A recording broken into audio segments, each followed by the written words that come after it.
Nah, kemudian yang kedua ada subbab inovasi. Ini subbab inovasi, kemudian dipindahkan ke sini. Kira-kira isi subbab inovasi desa wisata apa, Pak? Ya ini dia. Nah, ini isinya. Inovasi pariwisata, inovasi produk. Pak, saya mau mengetahui isi inovasi pariwisata apa? Kalian harus melihat ke sini. Oh, ini nih, inovasi pariwisata. Ini. Nah, kemudian data wawancaranya apa? Coba aja lihat inovasi pariwisata, kemudian di sini ada menumbuh kembangkan, oh ternyata ini dasar katanya. Kalau kalian mau mengutip membuat kutipan wawancara di data lapangan kalian, berarti ini yang dikutip. Saya ulangi ya, Bismillahirrahmanirrahim. Assalamualaikum warahmatullahi wabarakatuh. Yang biasa digunakan oleh mahasiswa saat melakukan analisis data kualitatif itu masih menggunakan bukunya Mills Haberman yang tahun 1996. Nah, nanti kalau kalian mengutip pola analisis data milik Mills dan Haberman, ini kenapa saya ajarkan yang Mills dan Haberman, karena memang dari sebagian banyak pola analisis data yang Mills Haberman ini yang lebih cenderung mudah dipahami untuk tingkat S1, bahkan untuk tingkat profesional pun juga bisa menggunakannya. Nah, kalau seandainya kalian nanti di bagian bab 3 itu bagian analisis datanya itu menjelaskan tentang pola analisis data mengikuti Mills dan Haberman saja tahun 1996, saya sarankan untuk menggantinya ke Mills, Haberman, dan Saldana 2014 karena sudah ada revisian atas pola dari Mills dan Haberman ini. Nah, jadi gunakan yang 2014. Nanti bisa dicek di buku, judul bukunya itu sama, analisis data kualitatif juga. Yang pertama saya mulai dari definisinya dulu. Definisi dari analisis data itu, mungkin sebagian kalian masih awam tentang analisis data itu seperti apa sih begitu. Nah, kalau definisi dasarnya, analisis itu kan kegiatan memeriksa atau menyelidiki, bisa jadi ada sebuah masalah atau sebuah peristiwa melalui data yang telah dikumpulkan untuk mengetahui keadaan sebenarnya. Misalnya saya meneliti tentang bagaimana cara pandang seorang ibu rumah tangga yang bekerja di kantor juga. Jadi dia bekerja di rumah juga sebagai ibu rumah tangga, kemudian di kantor dia juga bekerja. Nah, itu kan sebenarnya ada sebuah masalah atau sebuah peristiwa. Biasanya ibu-ibu dia bekerja di rumah saja. Tapi untuk ibu-ibu milenial sekarang, mereka tidak hanya diam di rumah, tapi dia juga bekerja di kantor. Jadi memainkan peran ganda. Nah, untuk mengetahui hal ini, maka dilakukanlah penelitian. Nah, selama kalian melakukan penelitian di lapangan, mengumpulkan data, nah proses untuk melihat data-data itu disebut dengan analisis. Jadi, jangan sampai salah paham, analisis data kualitatif itu atau analisis data itu bukan hanya ketika kalian melakukan analisis di bagian pembahasan. Tapi sebenarnya jauh sebelum pembahasan itu sudah dilakukan analisis. Nah, karena itu nanti akan saya jelaskan proses dari analisis data itu untuk penelitian kualitatif itu sebenarnya sudah dimulai sejak kalian menyatakan bahwa saya kayaknya mau meneliti tentang ini deh. Nah, itu sebenarnya sudah dimulai analisis datanya. Jadi analisis data itu bukan saat kalian di lapangan atau setelah kalian balik dari lapangan. Tapi kalau mau kualitatif itu harus sebelum turun ke lapangan. Nah, itu untuk analisis data. Untuk analisis ya. Jadi sekali lagi analisis itu ya kayak kegiatan menyelidiki data lapangan untuk mengetahui apa sebenarnya yang terjadi di lapangan tersebut. Misalnya yang lain, Pak, saya mau meneliti bagaimana pengembangan karir di organisasi X. Kayaknya di sana kok orangnya cepat-cepat naik pangkat misalnya. Nah, bagaimana polanya? Nah, kemudian kalian datang ke sana, kalian kumpulkan data wawancara. Nah, setelah kalian kumpulkan data wawancara itu kan kalian transkrip. Nah, upaya untuk memeriksanya itu disebut dengan analisis. Ya, clear sampai di sini ya. Kemudian yang kedua, ada yang disebut dengan analisis data. Kalau tadi analisis saja, yang kedua ini adalah analisis data. Analisis data itu proses mencari dan menyusun secara sistematis data yang diperoleh dari hasil wawancara, ada catatan lapangan juga, atau yang lainnya. Boleh juga misalnya dari observasi, dari dokumentasi, dari penyampaian pihak ketiga, itu juga boleh. Nah, sehingga semua data yang sudah kalian kumpulkan dari wawancara, kemudian observasi, dokumentasi, itu semuanya dihimpun, kemudian dicari temuannya. Nah, tujuannya apa? Untuk disampaikan kepada orang lain sehingga orang lain paham. Nah, itulah yang disebut dengan analisis data. Jadi kalau analisis tadi cukup untuk memeriksa atau menyelidiki data lapangan saja, tapi kalau sudah masuk ke analisis datanya, yaitu kalian juga menghimpun dari seluruh sumber itu kalian himpun sehingga pertanyaan penelitian kalian yang kalian ajukan di bab 1 itu terjawab. Itu yang disebut dengan analisis data. Ya. Selanjutnya langsung masuk ke proses analisis data. Saya minta kalian di sini fokus karena sebelumnya saya sudah menjelaskan ke kalian, menginstruksikan ke kalian untuk menonton video saya tentang analisis data wawancara untuk coding kualitatif, karena ini sebenarnya materinya hampir-hampir sama. Kalau kalian mau melakukan penelitian kualitatif, ini adalah bagian tersulit dari analisis data kualitatif. Nah, sebagian besar pernah saya sebutkan dulu, sekitar 85% mahasiswa itu justru gagal di bagian ini. Tapi menariknya, walaupun mereka gagal di bagian ini, kesimpulan penelitiannya tetap ada. Nah, ini yang menariknya. Harusnya ketika proses analisis datanya kacau, salah, itu kesimpulannya bisa dikeragui, bahkan bisa digagalkan.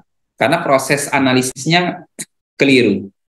Nah, karena itu proses analisis data itu dia dimulai dari pralapangan tadi, seperti yang saya katakan, dilakukan sebelum ke lapangan, selama di lapangan, dan setelah atau selesai dari lapangan.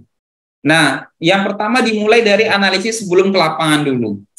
Seperti apa sih Pak analisis data sebelum ke lapangan?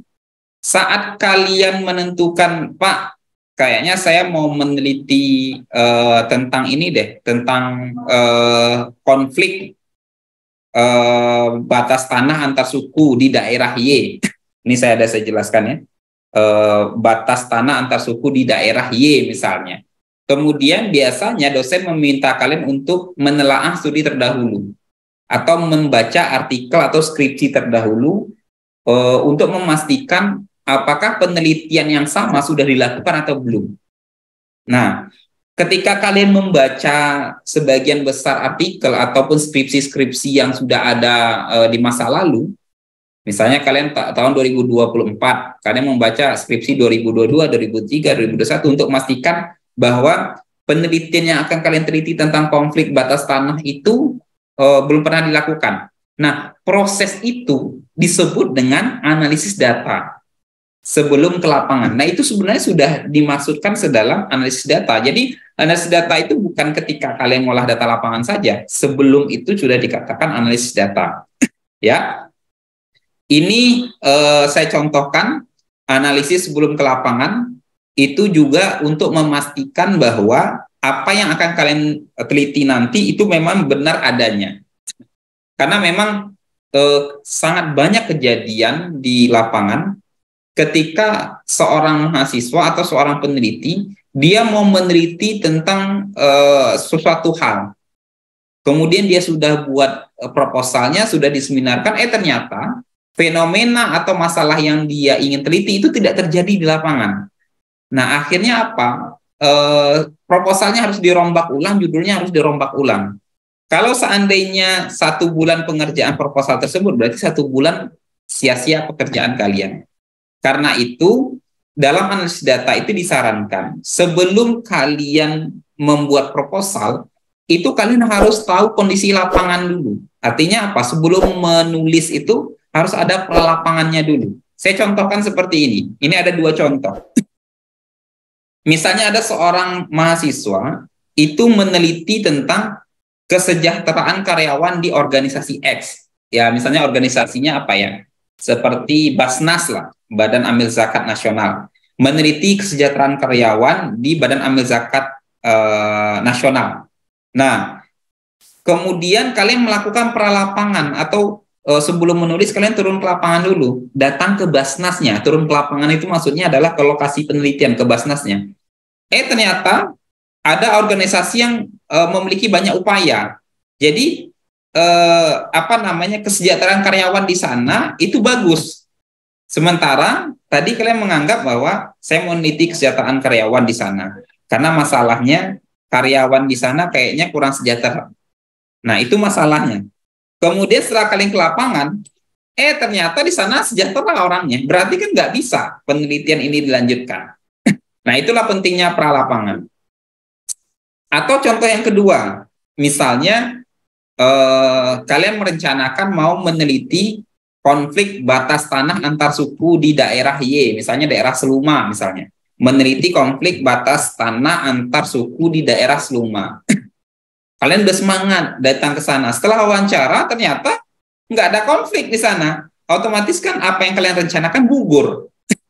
Nah, tapi itu tidak menutup kemungkinan untuk kalian meneliti yang lain. Itulah pentingnya kalian melakukan penelitian pralapangan. Seperti yang saya katakan. Ketika kalian mau meneliti konflik, kemudian kalian mengetahui bahwa di sana tidak ada konflik, jangan buru-buru, wah kayaknya saya harus pindah lokasi, jangan buru-buru dulu. Karena kan kalian sudah melakukan proses analisis data. Nah, ternyata misalnya, ada yang lebih menarik di sana. Ternyata ketika penentuan batas tanah antar suku itu tidak dengan konflik. Orang menggunakan mekanisme musyawarah dan perayaan adat misalnya. Ini kan menarik. Biasanya di tempat lain kalau udah batas tanah itu orang konflik, bawa parang. Oh, ternyata di sana ada musyawarah, dan setelah musyawarah ada perayaan adat. Nah, ini kan menarik untuk dikaji. Jadi jangan buru-buru. Karena kalian melakukan proses analisis data sehingga tema penelitian atau hal yang ingin kalian teliti itu sudah bisa ditemukan. Jadi itu ya kalau seandainya sebelum kalian melakukan pralapangan, ya. Yang kedua, proses analisis data itu disebut dengan ada analisis data di lapangan. Jadi ada pralapangan, ada analisis saat di lapangan, ada yang setelah dari lapangan. Nah, sekarang kita masuk ke analisis saat di lapangan. Inilah yang ada di dalam gambar sebelumnya. Di sini kalian ada melihat ada data collection, data condensation, ada data display, ada conclusion drawing atau verifying. Ini keempat bulatan ini akan dijelaskan sebagai berikut ya. Jadi keempat bulatan ini adanya di masa analisis data saat di lapangan, ya, bukan sebelum, adanya saat di lapangan. Yang pertama disebut dengan data collection. Ini kalian lihat ya. Sebentar, ini ada data collection ya. Di sini ada data collection. Ini penjelasannya. Data collection bahasa Indonesianya itu adalah pengumpulan data atau kalian menghimpun data, yaitu peneliti melakukan pengumpulan data melalui ada yang bisa dari wawancara, ada bisa dari observasi dan dari dokumentasi. Jadi data itu dihimpun melalui teknik wawancara, observasi dan dokumentasi. Nah, seluruh data tadi bisa direkam. Kalau kalian wawancara jangan lupa direkam, atau kalian catat juga boleh, kemudian kalian abadikan juga boleh, misalnya kayak mau memfoto tentang ini, itu kan berarti diabadikan momennya. Kemudian boleh diingat-ingat juga. Kemudian seluruh data ini nanti dihimpun, boleh ke dalam laptop ataupun ke tempat penyimpanan lainnya ya. Seluruh data ini nanti dikumpulkan. Nah, polanya ini ada pola yang sifatnya teratur, ada yang sifatnya acak. Jadi saat kalian mengumpulkan data, itu mau milih pola yang teratur dan pola acak itu tergantung oleh kalian ya sebagai peneliti. Apa yang dimaksud dengan pola teratur atau pola runtun itu, Pak? Jadi ketika kalian mau turun ke lapangan, kalian sudah ada pedoman wawancara, pedoman observasi, dan pedoman dokumentasi. Kemudian kalian lakukan wawancara. Setelah kalian lakukan wawancara, besok harinya misalnya kalian lakukan observasi, besok harinya kalian lakukan dokumentasi. Nah, jika sudah seluruh data terkumpulkan, baru kalian olah. Itu yang disebut dengan data collection yang model teratur atau model runtun. Jadi data lapangan dikumpulkan dulu semuanya, baru diolah. Nah, yang kedua, ini ada namanya spiraling method atau model pengumpulan data yang sifatnya acak.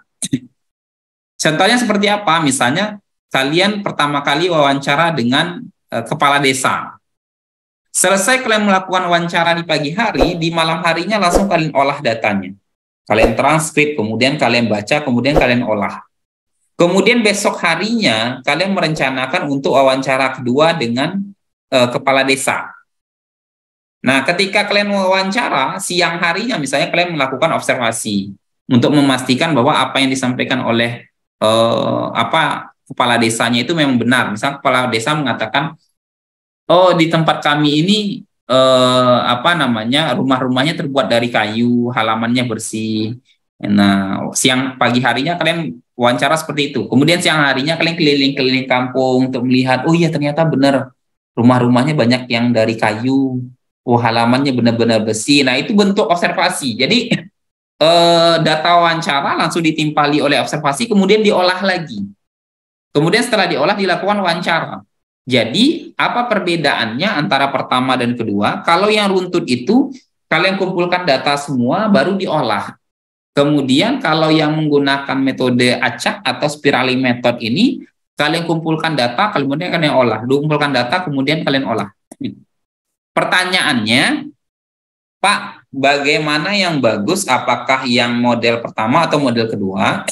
Kebanyakan peneliti itu lebih menyarankan untuk menggunakan metode yang spiraling method ini, yang model acak ini. Karena apa? Data yang didapatkan itu lebih menyeluruh dibanding kalian olah di akhir. Contohnya seperti ini kelemahannya. Kalau seandainya menggunakan model pengumpulan data yang runtut itu, ketika kalian wawancara selama 1 minggu, kemudian baru bulan kedepannya kalian olah. Nah, itu apa yang kalian wawancara itu biasanya sudah dingin atau sudah nggak fresh lagi.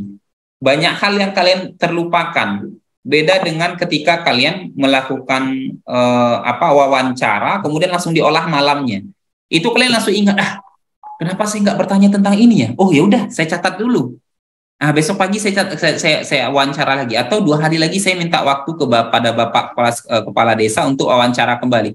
Sehingga lebih fresh itu datanya lebih dalam dibanding datanya harus diendapkan selama 1 minggu. Nah, data wawancara atau data kualitatif itu sebenarnya nggak bisa diendapkan. Dia lebih cepat untuk diolah, lebih bagus. Tapi itu kembali lagi ke seorang peneliti, ya. Tapi untuk mahasiswa saya sarankan untuk menggunakan yang metode spiraling method.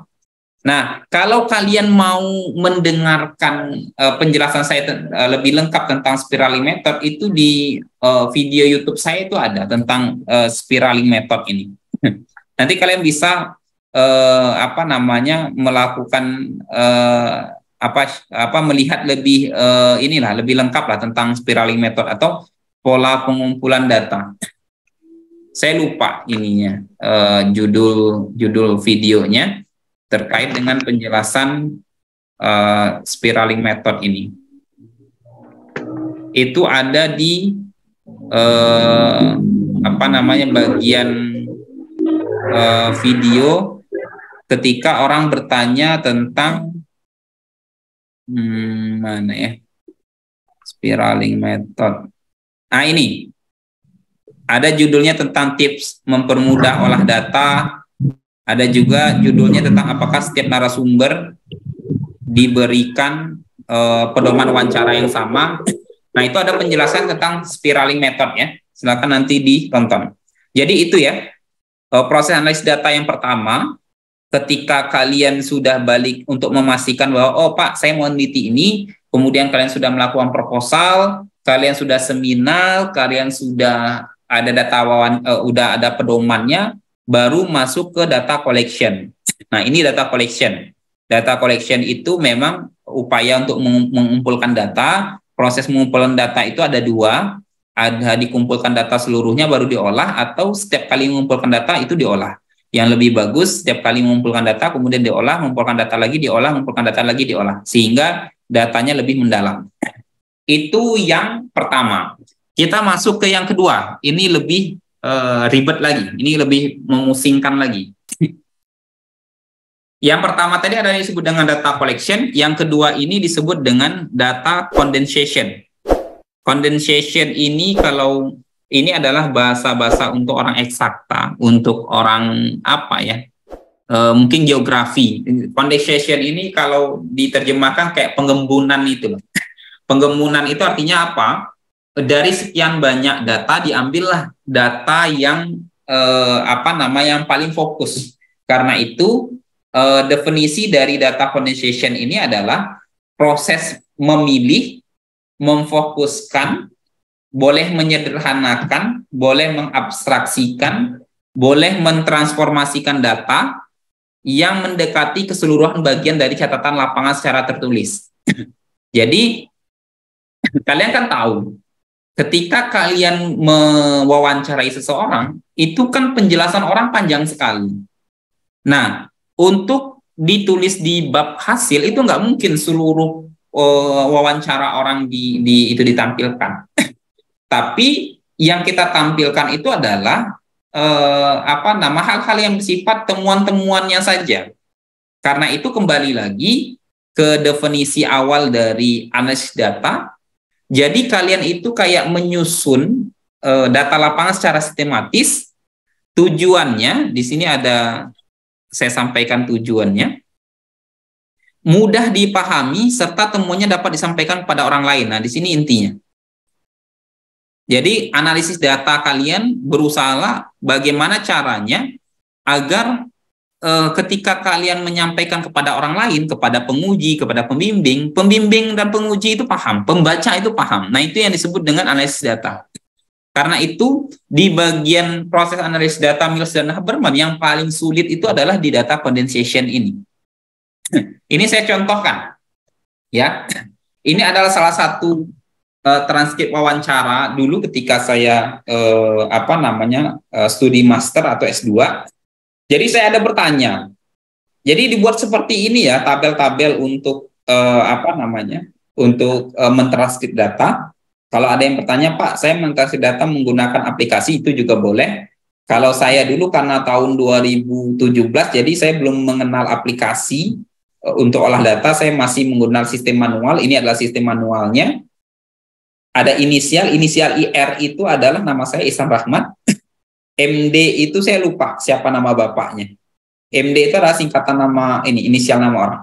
Di sini saya bertanya, Bapak, di sini Bapak sebagai ketua Pok Darwis ya Pak? Nah, kemudian saya lanjutkan, itu kerjaannya apa ya Pak? Ya, jadi kalau kalian wawancara dengan orang, jangan gunakan bahasa-bahasa yang langit, bahasa-bahasa konsep atau bahasa teori. Misalnya kalian bertanya seperti ini, Pak, Bapak kan di sini sebagai ketua Pok Darwis, job description Bapak apa? Itu orang nggak paham. Kalau kalian mau buat di pedoman wawancara kalian tentang job description dari ketua Pok Darwis itu boleh. Tapi kalau seandainya di lapangan, gunakan bahasa yang sederhana seperti yang saya lakukan. Bapak ketua Pok Darwis ya Pak. Pok Darwis ini panjangnya kelompok sadar wisata. Bapak ketuanya di sini ya Pak? Iya. Kerjaan Bapak apa sih? Nah itu kan orang lebih paham dibanding Pak tupoksi Bapak apa? Atau Pak deskripsi pekerjaan Bapak apa? Orang nggak paham. Jadi gunakan bahasa yang ringan. Kemudian MD itu dia menjelaskan ke saya. Kalau ketua Pok Darwis itu yang jelas. Nah, coba kalian lihat transkrip wawancaranya ya. Ini kan bahasanya memang bahasa asli si Bapak itu yang nggak saya rubah-rubah. Jadi di transkrip wawancara jangan dirubah-rubah berdata. Disampaikan data apa adanya.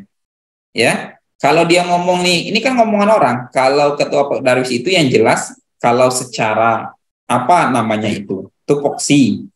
Kalau Prof. Darwis itu kan kelompok sadar wisata. Nah ini kan bahasanya agak ngalor ngidul. Kita kan nanyanya tentang kerjaan Bapak apa. Tapi di sini kan dia jelaskan Prof. Darwis itu Mas kelompok sadar wisata. Kita kan nggak tanya itu. Ya tapi karena ini berjalan alamiah ya biarkan saja. Kelompok sadar wisata itu kan Prof. Darwis itu kan kelompok sadar wisata. Itu mengajak masyarakat bersama-sama untuk sadar dalam kaitannya dengan kegiatan pariwisata. Jadi kan pariwisata itu jadi kerjaannya menumbuh kembangkan kegiatan aktivitas pariwisata di sebuah destinasi. Karena di sini kan desa wisata, jadi kelompok sadar wisata Ngelanggeran. Di sisi lain pengelola wisata dipegang oleh Pak Darwis. Jadi tidak ada dua kelembagaan. Nah, kalau kalian lihat kalimat yang bagian sini itu sebenarnya nggak nyambung dengan pertanyaan saya. Ya, tapi karena ini adalah jawaban dari informan, biarkan saja. Nah ini, karena di sini kan desa wisata, kita kan nggak nanya di sini desa wisata. Jadi kita kelompok sadar wisata Ngelanggeran. Di sini pengelola desa wisata dipegang oleh Prof. Darwis. Jadi tidak ada dualisme kelembagaan. Kita kan nggak nanya itu. Tapi ya karena orang menjawab apa adanya, tapi dibiarkan saja.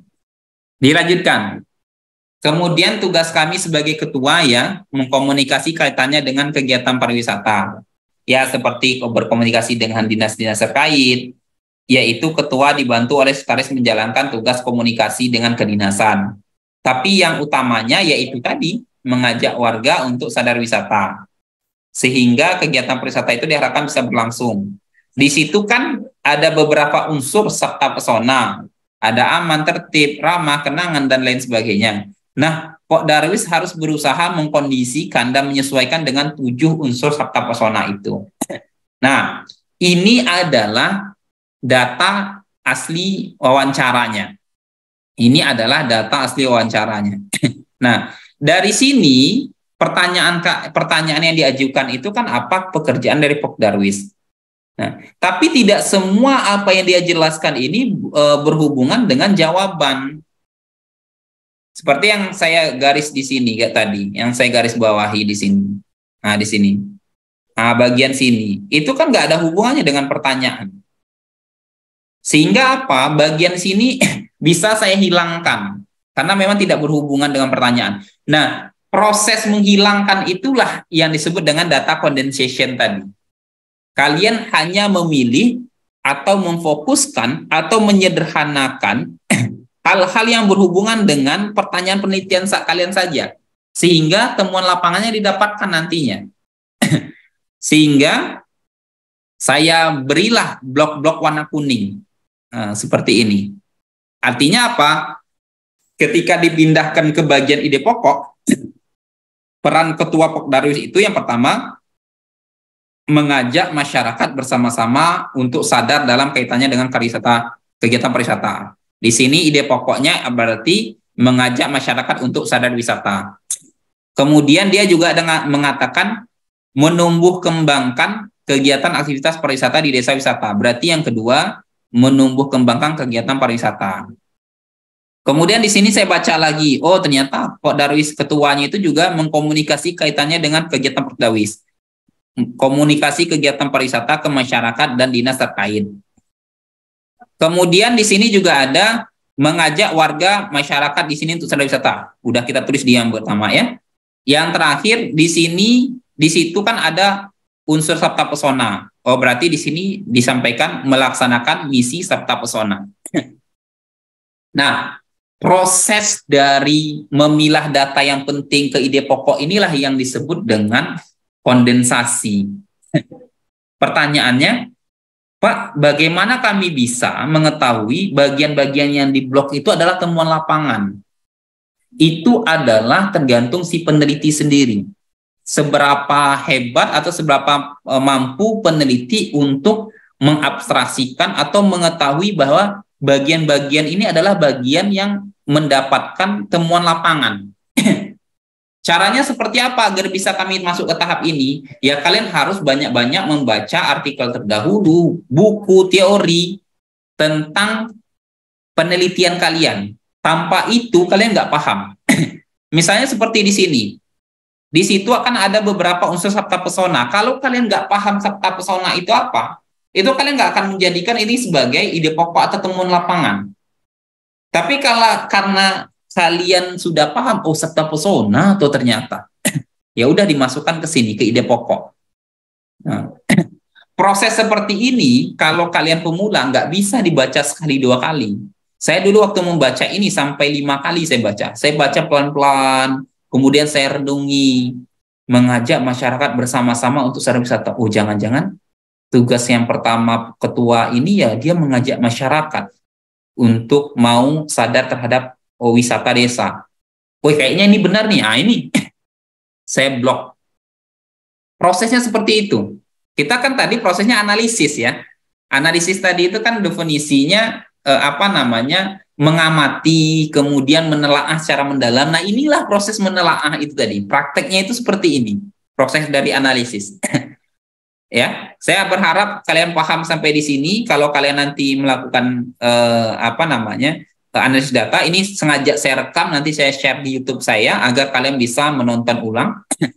Nah, ketika kalian sudah masuk di ide pokok, itu proses kondensasi belum selesai. Kalian perlu mengabstraksikan atau mengkonseptualisasikan. Sebentar, ini mungkin saya tambahkan dulu ya. Bahasanya di sini. Ini ada kata kunci atau di sini boleh di apa namanya? Konseptualisasi atau dikonseptualkan. Konseptualisasi. Atau boleh di sini abstraksi. Abstraksi. Ini banyak ininya yang bisa di apa namanya yang bisa digunakan istilahnya. Nah, Pak, kata kunci konseptualisasi abstraksi itu apa sih?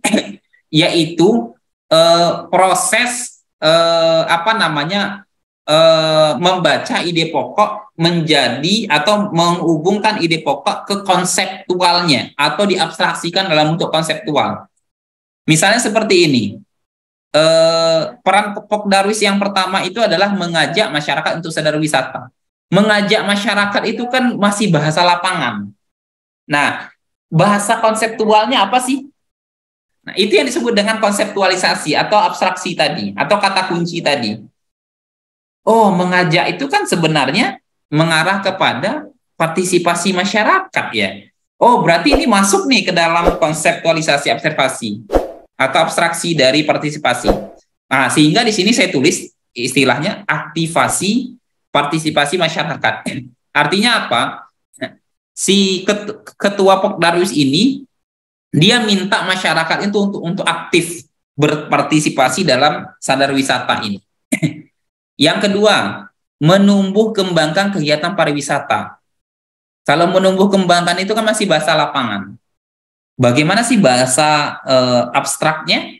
Oh, jangan-jangan menumbuh kembangkan kegiatan ini adalah menginovasi kegiatan-kegiatan ada pariwisata. Jadi ada memberikan hal-hal baru terhadap kegiatan pariwisata sehingga pengunjung itu dia senang.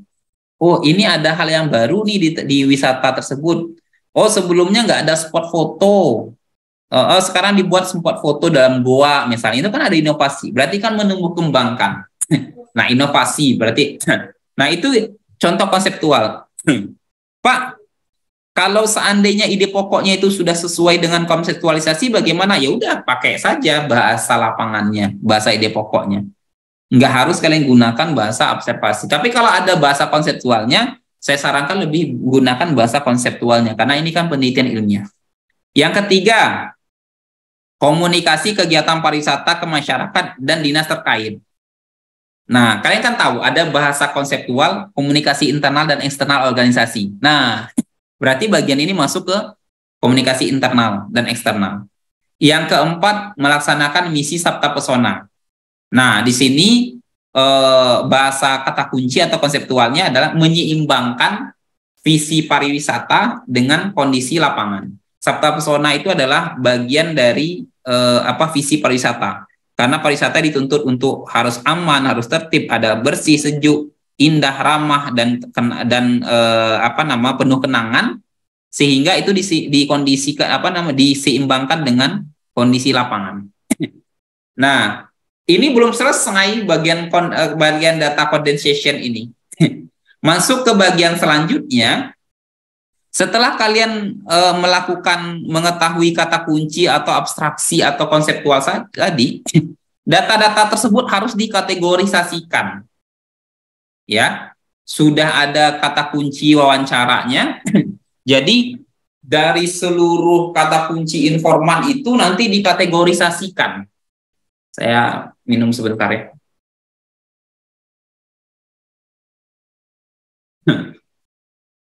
Dari seluruh kata kunci, misalnya, Pak, saya mau wawancari sekitar 5 orang.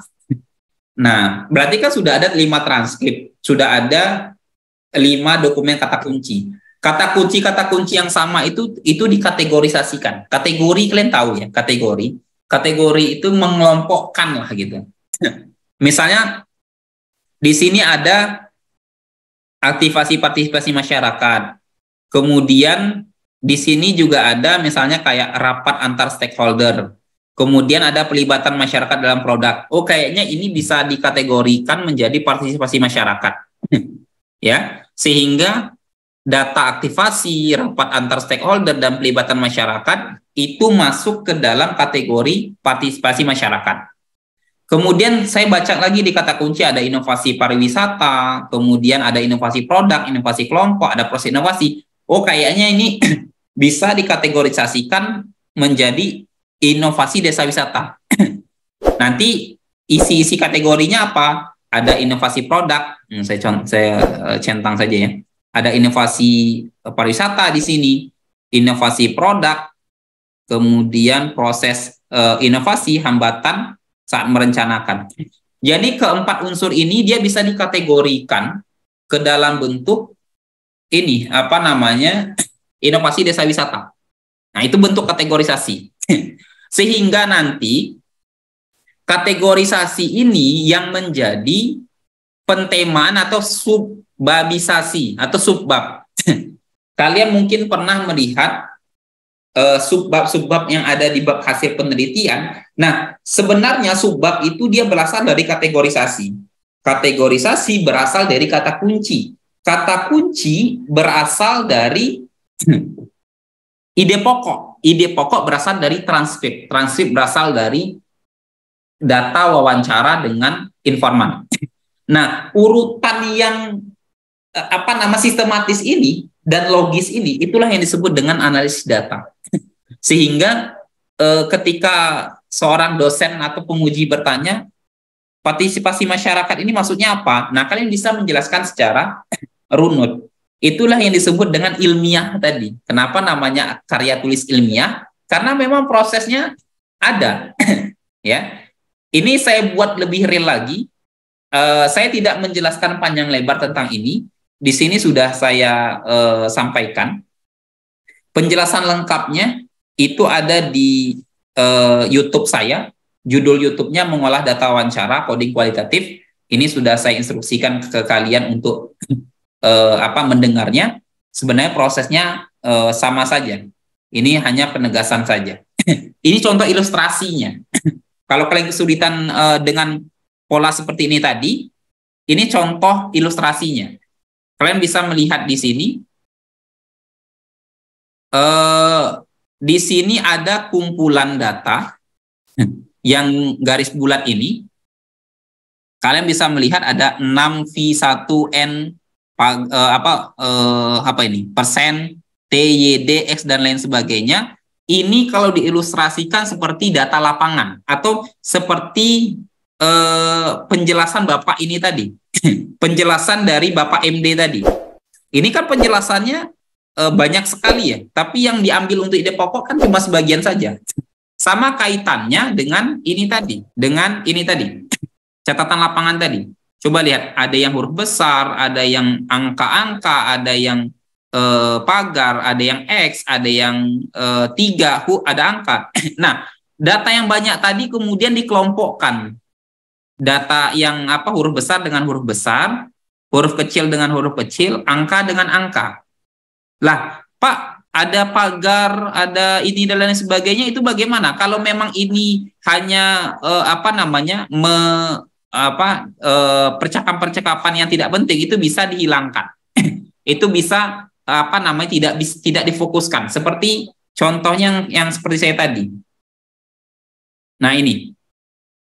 Karena di sini kan desa wisata, jadi kelompok sadar ini kan tidak ada hubungannya dengan pertanyaan pekerjaan. Jadi ini bisa dihiraukan, dikesampingkan. Yang diambil adalah yang berhubungan dengan pertanyaan utama saja. Nah, kalau diilustrasikan seperti ini. Jadi bagian-bagian yang seperti pagar, ada dolar, ada persentase, ada bintang seperti ini, itu dihiraukan. Karena yang dapat dikelompokkan itu adalah ada huruf besar, ada huruf kecil, dan ada angka. Ya. Nah, inilah nanti yang disajikan ke dalam bentuk hasil penelitian kalian.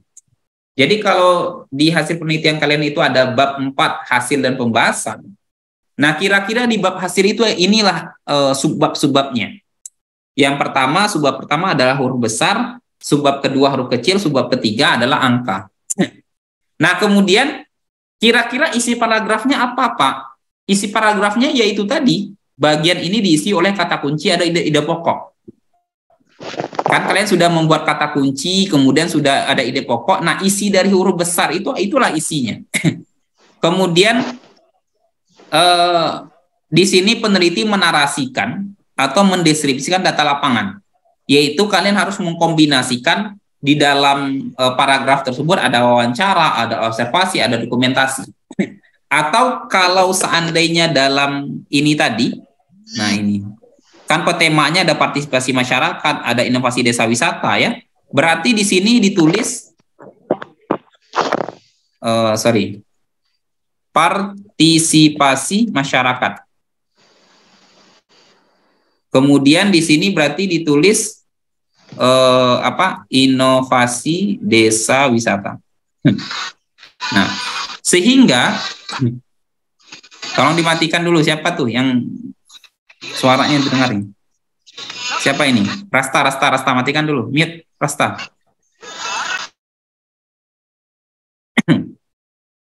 Ya. Jadi sampai mana tadi? Sampai di partisipasi masyarakat ya. Jadi subbab di bab hasil itu terkait dengan isinya itu diambil dari sini. Jadi jangan asal-asalan membuat subbab. Asalnya dari sini subbab itu. Nah, pertanyaannya, Pak, kira-kira apa isi dari subbab tentang partisipasi masyarakat ini? Ya ini isinya. Kalian ambil dari ini.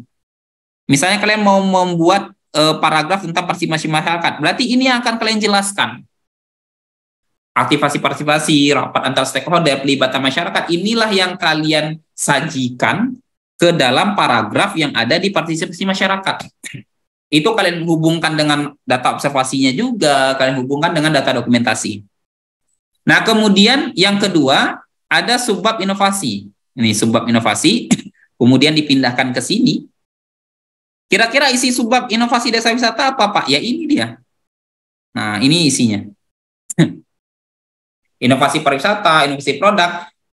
Pak, saya mau mengetahui isi inovasi pariwisata apa? Kalian harus melihat ke sini. Oh, ini nih. Inovasi pariwisata, ini. Nah, kemudian data wawancaranya apa? Coba aja lihat inovasi pariwisata, kemudian di sini ada menumbuh kembangkan. Oh, ternyata ini dasar katanya.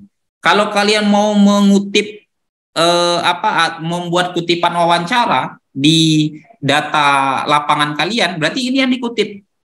Titik-titik, jadi kerjanya menumbuh kembangkan kegiatan aktivitas pariwisata di sebuah desa. Seperti itulah dasar awal ketika kalian mengutip hasil wawancara. Jadi nggak asal-asal ngutip saja. Prosesnya itu ada. Ya. Karena itu di sini setiap kali kalian menulis tentang subbab, jangan lupa dinarasikan atau dideskripsikan data lapangan. Yang terakhir, dari proses data lapangan tadi apa? Yaitu conclusion atau drawing atau menyimpulkan data. Setiap subbab, nah subbab-subbab yang ada di sini, subbab ini itu kalian buat kesimpulannya. Kesimpulannya apa? Kesimpulan. Nah, setiap subbab dapat dijelaskan kesimpulannya. Kemudian dari banyak kesimpulan, karena di sini ada kesimpulan, di sini ada kesimpulan, maka kalian harus menarik satu kesimpulan utama. Kesimpulan utama. Kesimpulan utama. Kesimpulan utama inilah yang nanti akan menjawab pertanyaan penelitian kalian di bab 1. Kalian kan tahu, ketika bab 1 itu kan ada latar belakang, ada rumusan masalah atau pertanyaan penelitian. Kesimpulan ini, kesimpulan dari keseluruhannya, itu harus mengarah kepada jawaban atas pertanyaan penelitian. Sehingga penelitian kalian selesai. Ya, jadi itulah proses ilmiah dari analis data. Sampai di sini saya berharap kalian tidak mengurungkan niat untuk melakukan penelitian kualitatif. Karena prosesnya ternyata ribet, tidak semudah yang dipahami. Sampai di sini silahkan kalau ada yang bertanya dari mahasiswanya. Silakan.